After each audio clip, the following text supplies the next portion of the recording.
depth limited search. Depth limited search అంటే is equal to DFS. Difference and major difference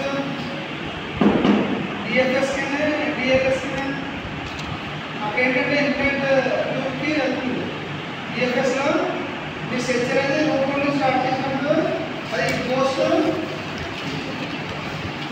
deep down searching, sometimes goes infinite loop. Board note ఇచ్చి మాత్రం అక్కడ terminate అయిపోతుంది, లేకపోతే మీకు infinite లూప్కి వెళ్ళిపోతుంది. ఇక్కడ డెప్త్ లిమిటెడ్ సెర్చ్ ఏంటంటే ఈ సింగల్తో DFS కానీ మీకు డిఫరెంట్ లెవెల్స్ ఉంటాయి. లెవెల్ 0, లెవెల్ 1, లెవెల్ 2 ప్రతి నోట్స్కి లెవెల్స్ ఉంటాయి.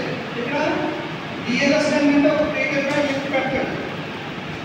డిఫరెంట్ ఏంటంటే ఈ డిఫరెంట్ లిమిట్ అనేది పెట్టుకుంటాడు. ఆ లిమిట్ తర్వాత మీకు సక్సెస్ అనేది ఉండవు.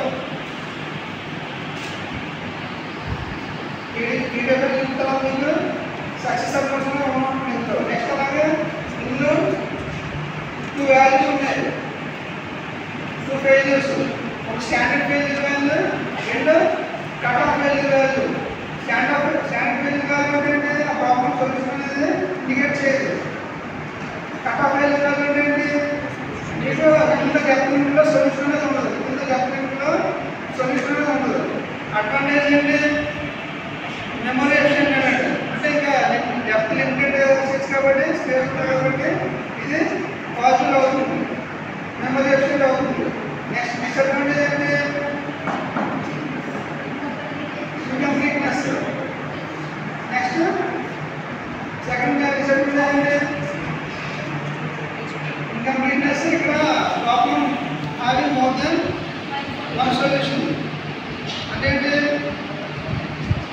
ఇక్కడ మోర్ దెన్ వన్ సొల్యూషన్ ఉంటే ఆప్టిమల్ అవుతుంది. ఇక్కడ వన్ సొల్యూషన్ కాబట్టి ఇది నాట్ ఆప్టిమల్.